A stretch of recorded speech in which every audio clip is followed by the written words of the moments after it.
Welcome to our lesson on working with ARCHICAD's interface and menus. We're going to review the menu, the toolbox, the info, and the navigator. And I think a good place to start would be just to start running through our main menu up here. If we select File, you'll see we have New, which is to start a new project, Open an existing project, Close. We have Save, Save As, File Special. With File Special, we can merge drawings into our project. We have DXF and DWG file translation setups for bringing in outside drawings and setting up a translation so that they will come in correctly. We have Smart Merge options.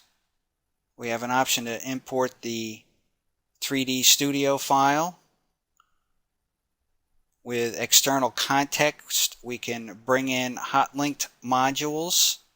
We have a hot-link manager to manage those. We can place an external drawing into our project. We have a drawing manager, which will manage all the drawings throughout the project. We can attach an XREF, and we also have an XREF manager. With libraries and objects, we can pull up Library Manager, which will manage all our library parts. We can create and extract a container. We can create a new object. We can create a new object with StairMaker or StairMaker tool. We can open an object to edit its script. We can save a project. We can save as title type. We can save a custom component. And we can import blocks from DXF and DWG drawings. With info, we can insert all sorts of project info that through auto text will appear wherever we place auto text on our project. We can bring up a little file of project notes, a project preview, and a session report. Activate CAD image tools as if we have some CAD image tool add-ons. And here we can set the language for those CAD image tools. We can set up our plotter and plot. We can set up our printer and print. We have a list of recent documents, and we can exit. With edit, we have various different commands. We can undo the last command, redo. We can repeat the last command, cut, copy, paste, and delete. We can select all walls. Find and select is a handy tool for finding and selecting objects, walls, anything that we have placed on the project. We can search for and replace text. We can check to see if we have any duplicates on the projects. If we put objects, tools, slabs, or objects, walls, slabs, anything on top of each other so that we have something twice that can cause conflicts in the project. We can group and ungroup entities throughout the project. We can select the display order. We can bring things to the front, send them back, and we have various different steps of that.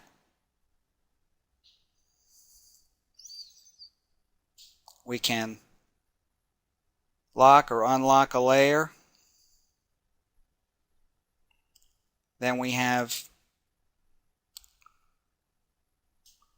move, in which we can select move. If we have an object selected, we can drag it, rotate it, mirror it, elevate it, drag, rotate, or mirror a copy or multiple copies.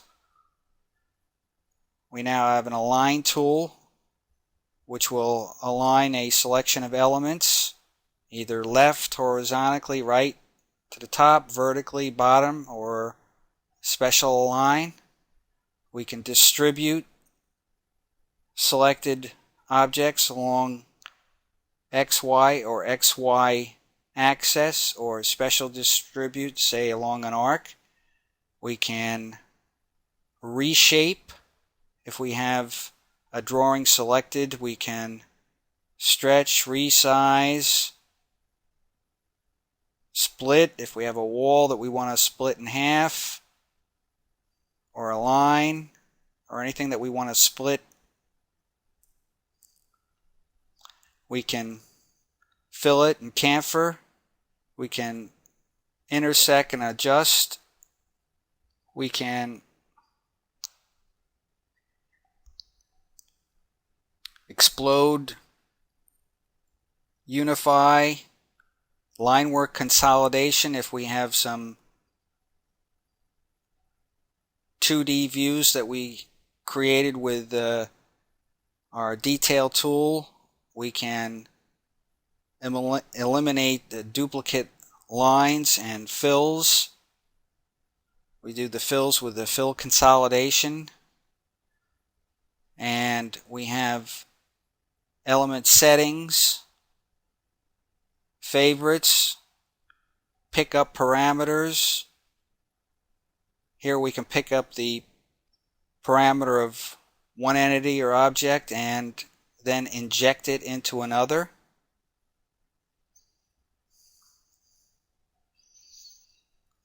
With view, we have navigate, and we can use this to navigate through our project.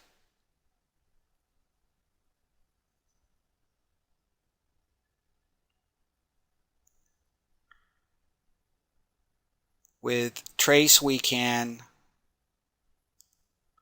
place one drawing or one floor or any other view in the project underneath another.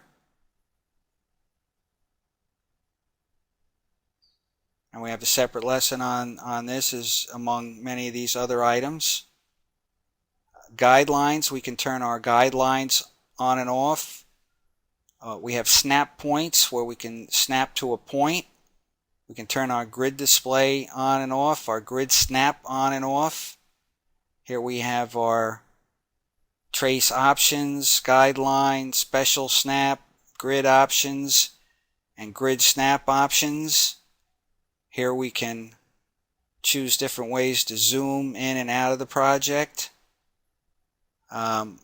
Here we can pick our elements in 3D view, whether to show the selection or marquee in 3D. Showing a stored selection in 3D, showing everything in 3D. We can filter the elements in or out of what we want to see in 3D. We can set our cutting planes. This is a way to cut through horizontally in a project and see this horizontal cutaway and the 3D cutaway. Here we can choose our 3D view mode and our 3D projection settings and our 3D window settings. We can look at 3D in axonometry or perspective views, or a wireframe view, If we have our internal engine selected, we can see our view in wireframe, hidden line, or shaded. With our OpenGL method, we can only see wireframe and shading. We can orbit, explore the model, different ways of exploring the 3D view. And we have some 3D navigation extras. We can look to perpendicular. We can reset the roll angle of the camera. We can choose a horizontal view and a 3D connection. We can refresh and rebuild our model. Design, this gives us all of our design options. Our design tools, we can choose here. We usually have these over here. We can outline a polygon with our magic wand. Here we have our story settings where we can add and remove stories to the project.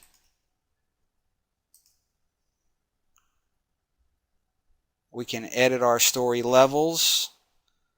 We can work with complex profiles with the Profile Manager. Here we can create profiles that can be extruded. Things such as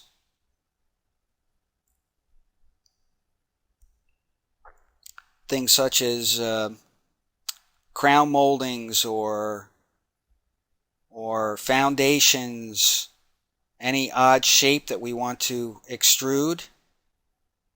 Solid element operation uses Boolean geometry to add, subtract, create various different objects that are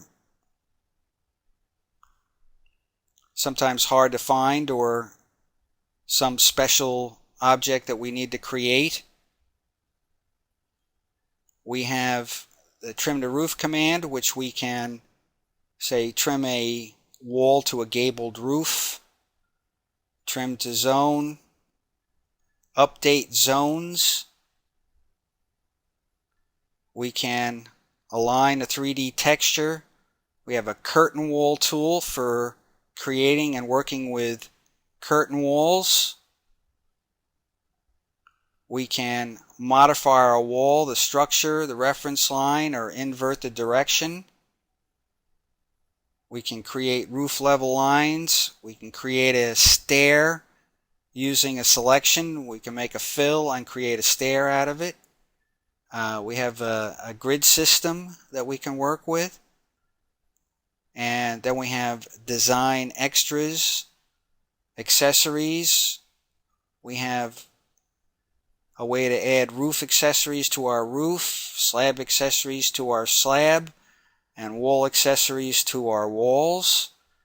We've got the interior wizard to create room accessories and update room accessories.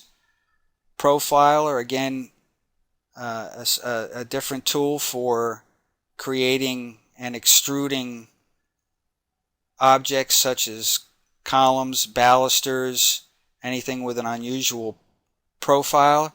We've got Roof Maker, where we can create all the different framing for our roof. We've got Truss Maker, where we can create a truss, and then we can edit that truss. And if we have a mesh, we can create roofs from a mesh. Our documenting tools are everything we need to take our model and document it.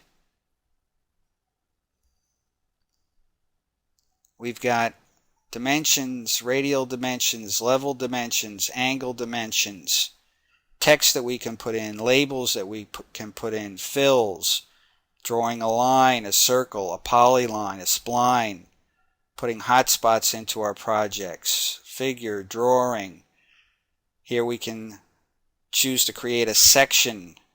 We can create an independent section, which is not automatically updated. We can create an elevation or an independent elevation. We have a tool for creating interior elevations. Worksheets we can use to store and drop in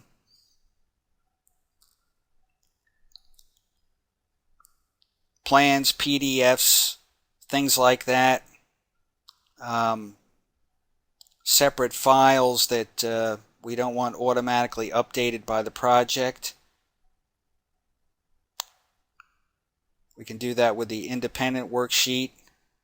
We can create a detail. We can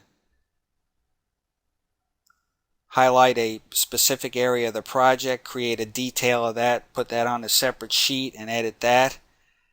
We can create an independent detail. We can create a 3D document. We can take a 3D view, make a document out of it, and that can be manipulated in many different ways, including putting in dimensions in version 12. Great new feature. A camera sets a camera for different views, 3D views of the project. And we have options, element attributes. We have all these different attributes that can be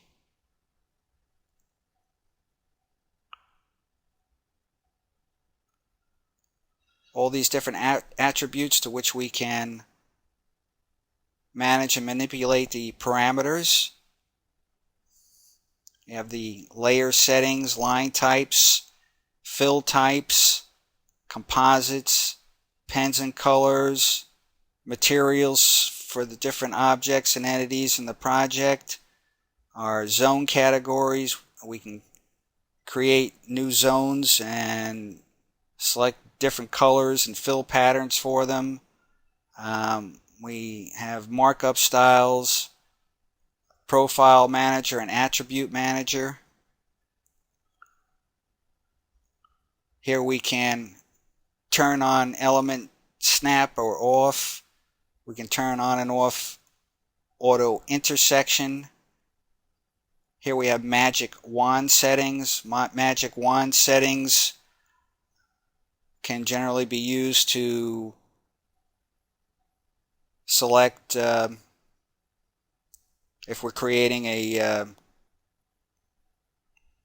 object with a curved wall or a barrel vaulted roof. We can adjust the magic wand settings to make this adhere to a smoother curve. The higher the magic wand setting, the smoother the curve.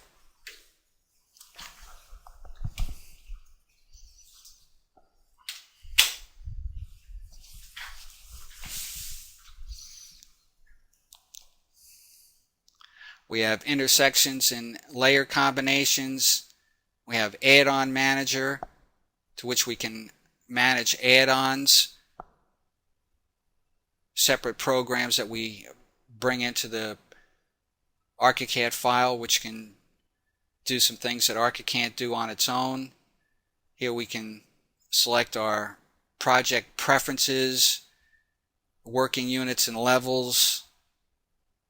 Say we're working in meters, metric, or imperial. We can choose our dimensions looks. We can choose our calculation units. Again, metric or imperial. Construction elements, how our zones look. Our layouts, miscellaneous project preferences. Our work environment. Dialog boxes and palettes, selection and element information, tracker and coordinate input, mouse constraints and guidelines. All these things should be explored so that so that we know exactly what they do and how they can help us in working with ARCHICAD. Up here is teamwork if we're have several people working on the same project. These are different things that we can work with regarding sharing that project. Here's window toolbars, very important. We can add different toolbars and palettes.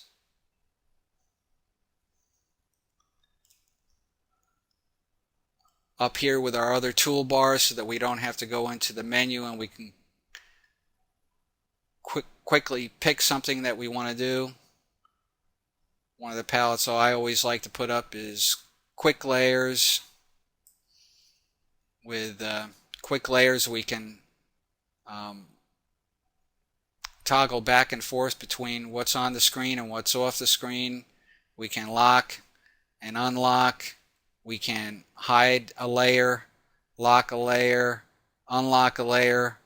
We can say pick a wall and hide all the other layers except for the wall layer. So this is a handy little tool when we're working through our project.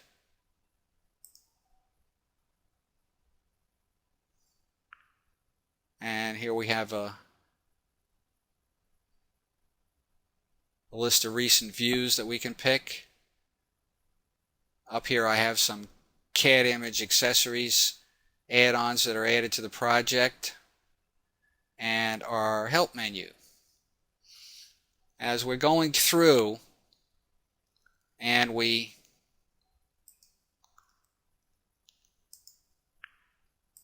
if we pick anything, say a column, and then we right click, you'll see a watch this. So if we have a question about something as we're going through,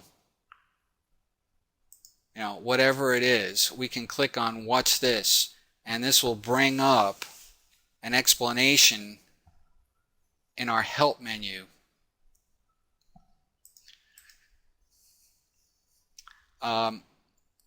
We have tooltips that'll come up and we can turn that on or off.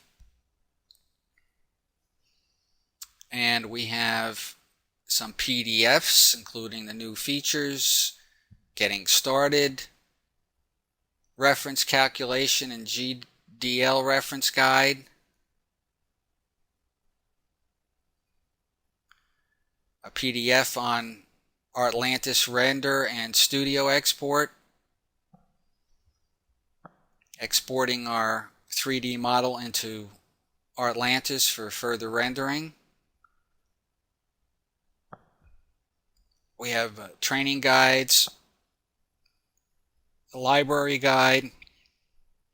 We have online help, examples, goodies. Good idea to go in and download all the goodies and put them into our add-on folder so that we have them available to us.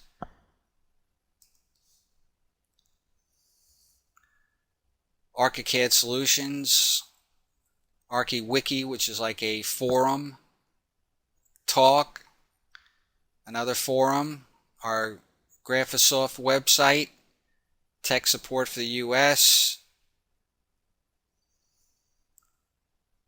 We have Google Earth connections where we can connect to Google Earth and bring in SketchUp and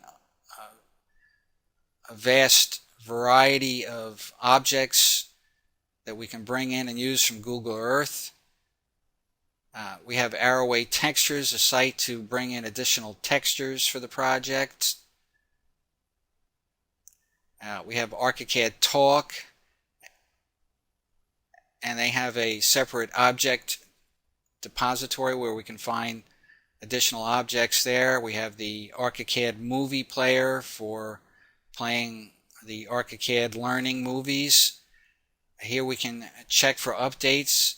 It's a good idea to check for updates occasionally to make sure that our program is up to date and our libraries are up to date. Here we have our toolbox,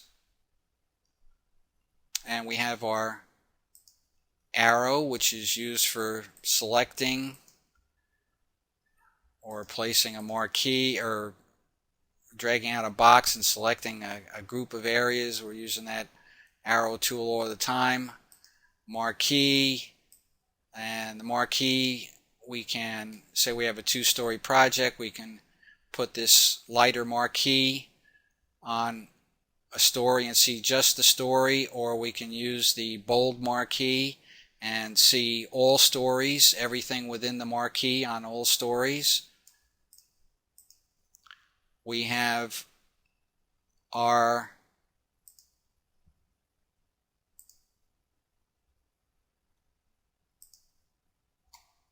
design tools. When this tool is selected, we can draw walls. With this, we can place doors into a wall. With this, we can place windows into a wall. With this, we can place skylights into the roof. With this, we can draw the roof. With the beam tool selected, we can draw beams. With the column tool selected, we can place columns.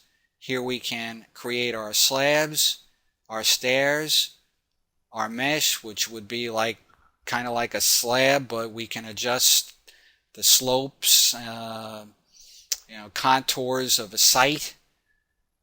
This has many other uses. Here's our new curtain wall tool in version 12.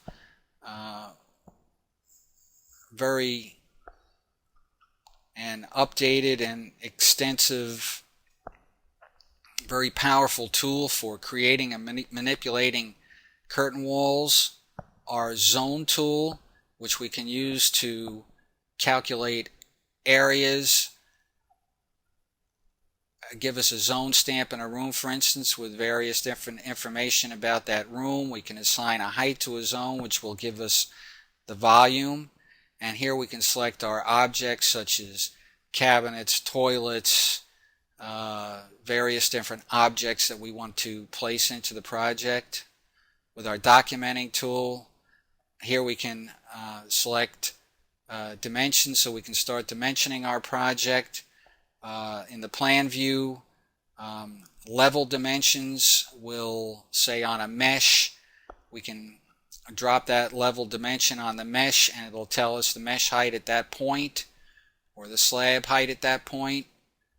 Text for entering text, labels for making labels, fill for creating fills, and here's our drafting tools: line, arc, circle, polyline. Our drawing tool, here we can create a section, an elevation, or an interior elevation. Here we can create a worksheet, and here we can create a detail. Down here under more, we have the grid element. We can place a grid element on the project. We can adjust wall ends. We can put in a corner window. Here we have a selection of lamps that we can put into the project, and these lamps can be adjusted so that we can have different lighting effects. A radial dimension, a spline tool for creating splines, hotspots, figure tool, and a camera tool for placing cameras for our 3D view.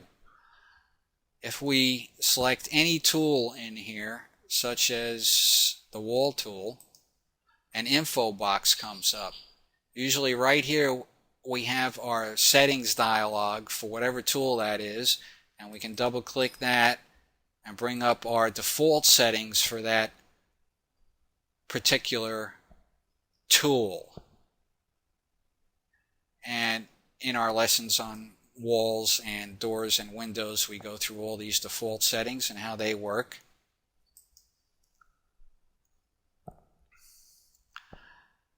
For instance, on the wall tool with the info box up, we have a lot of different things that we can work with here.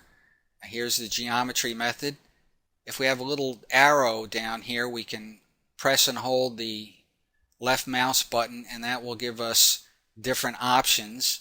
In this case, we can just draw the wall, or we can draw a series of walls, or we can draw out a rectangle or a rotated rectangle.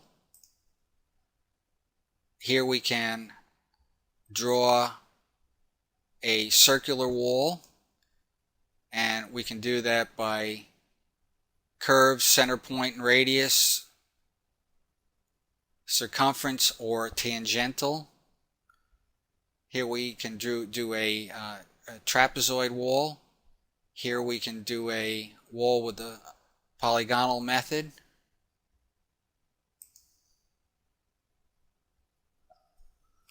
Here we can select all the different pins, and we have a lot of different other parameters that we can work with.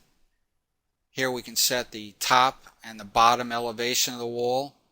We can choose from a straight wall, a slanted, a double slanted, or a complex wall, which would be created in our profiler. Here we can select the fill for the wall, and here we have the wall thickness. We have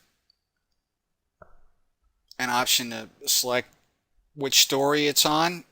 We have an option to select the materials for the 3D view.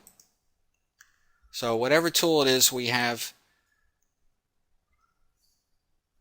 a bunch of quick pick parameters that we can work with here.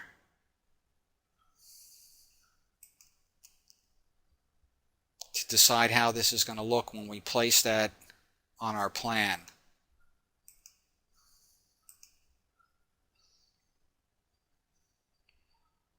Now, if you need more space on the plan, you can put your cursor there and you can drag this up a little bit. And now with your scroll wheel on this info box here, you can scroll back and forth to bring everything up. Some people like to have the whole thing available in one shot, so you can bring that back down. It'll all fit into this area here. If we go into Windows, Toolbars, say we pick Classic 3D Navigation, these toolbars can be docked in any empty space that we have up here. Here we can dock this right in here,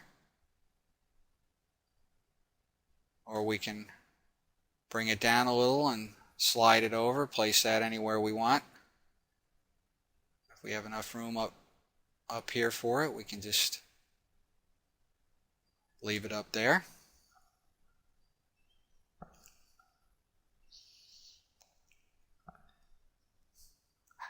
Down here we have some options that we can work with.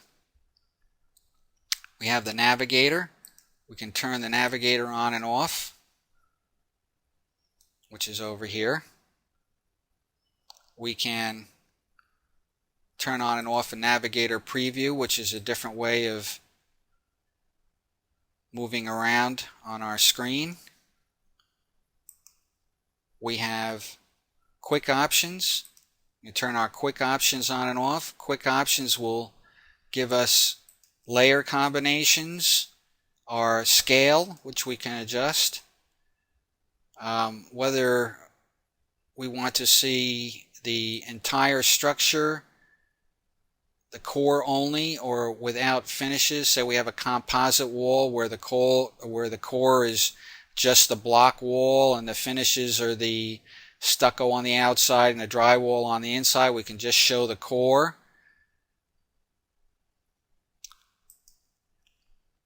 Here we have our pen sets. We can select from various different pen sets.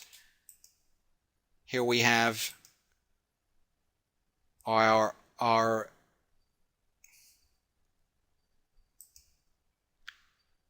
this is our model view options, and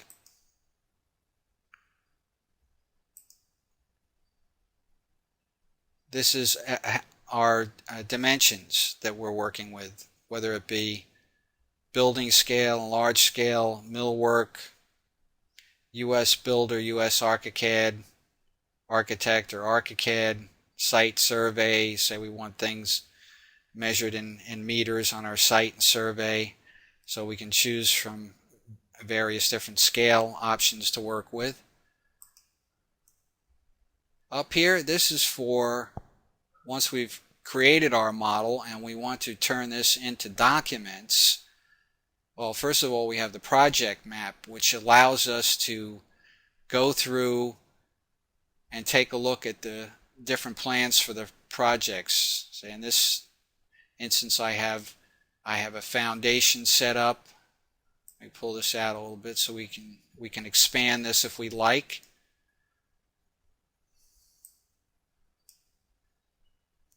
Here we have auto text for the project name, which we can put in by going into File, Info, Project Info. Here we can place all our project info so that if we have auto text placed anywhere on the project, it'll automatically come in based on our project info. So we have our foundation plan, our first floor, our second floor, and top plate, third floor, roof, whatever you want to put up there. And we can navigate through our project, our different plan views by looking at that. Once we create sections, we have this expands and we have those different sections available to us.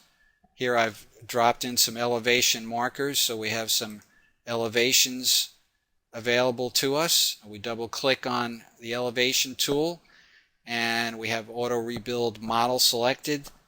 That will auto rebuild that elevation every time we do something different on the plan.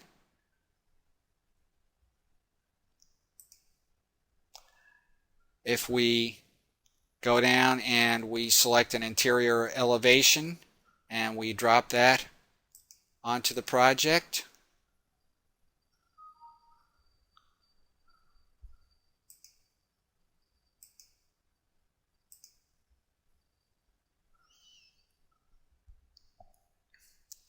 now we'll have our interior elevations, and we can double click on that to have ARCHICAD generate that elevation, and then we can view that elevation in a separate window.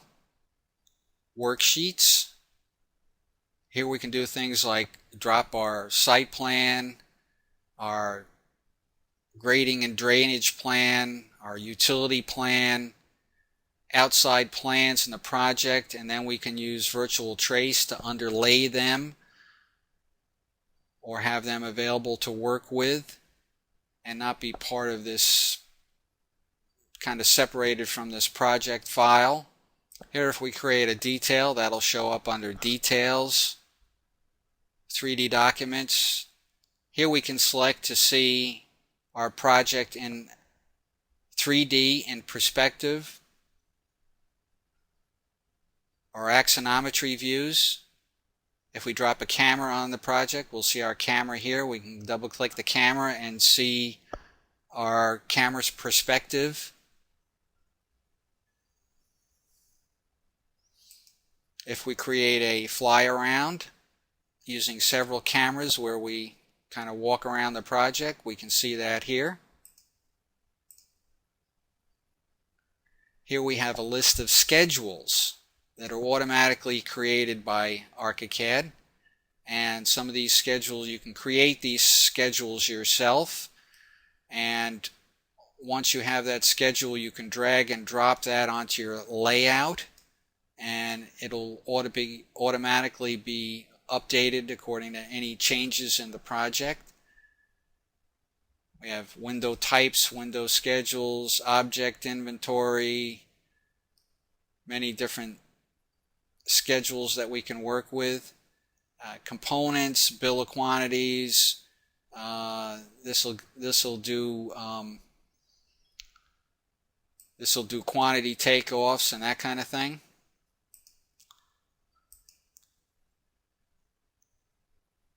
Then we have indexes. So architectural index, say, will give us we can bring that in, drop that down on the cover sheet, and that'll give us an index of all the different plans on the project. And again, as we move things around, automatically updated. Once it's there, we pretty much don't have to worry about updating any changes that we make. So it's all done automatically. Then we have different lists, windows, door schedules, floors, quick objects, roofs, beams, columns,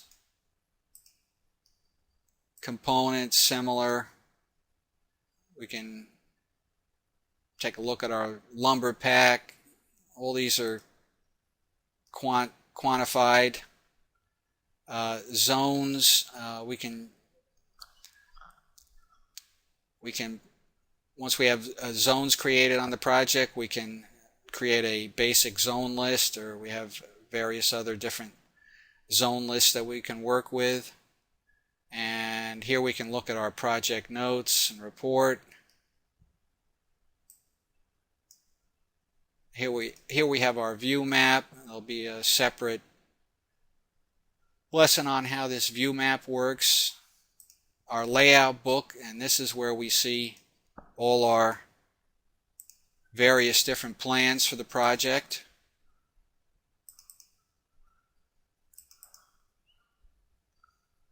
This is all set up as a template, so we're not going to see much because we haven't created anything on the floor plan. We can have our architectural details here. If we drop a detail down on this 1E section, it'll automatically be named 1E and reference back and forth throughout the project. Here's our interior elevations, so we can set up various different types of plans, plan views, etc. that we can work with throughout the project. Down here we have masters, which are our master sheets onto which we can place our title block and that kind of thing, so that each one of these plans we can assign a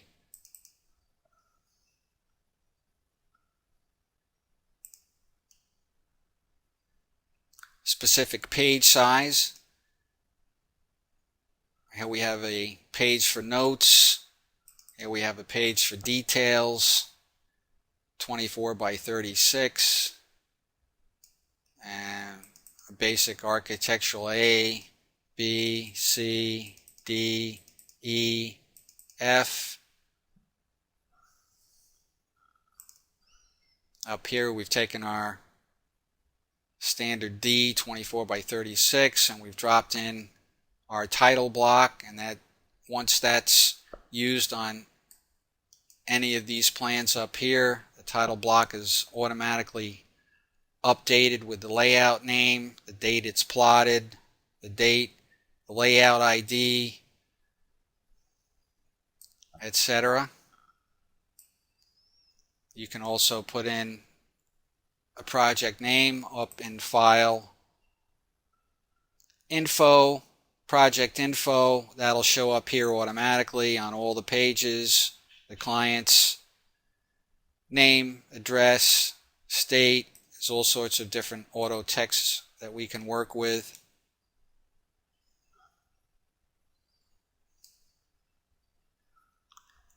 And that's about it, other than, let's see, we have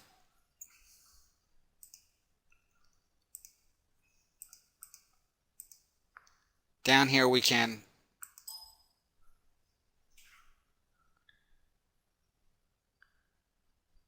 down here we show the current scale and the zoom. Here we have different options for increasing and reducing the size of the view in this window. We can, if we're scrolled out, we can fit to the window. Of course, it really helps to have a 3-button mouse or a 5-button mouse with a scroll wheel. I do most of my zooming with the scroll wheel. If I place my cursor down here, it will scroll out that way.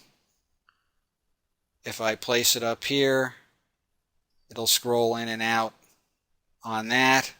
But there are other different ways to scroll here. We can click our little panhandle here and press left click on the mouse and pan around. If you have a scroll wheel, you can just click down with the scroll wheel and then you'll get that pan hand to come up. This automatically fits everything into the window, and this will scroll back and forth between previous zooms and next zoom. And also we have a little slider bar here that can bring us back and forth and up and down. And so that covers our interface and our menu. And hope that wasn't too much too fast, but as we go through the rest of these lessons, you'll get a better idea of how all these different things work in our project.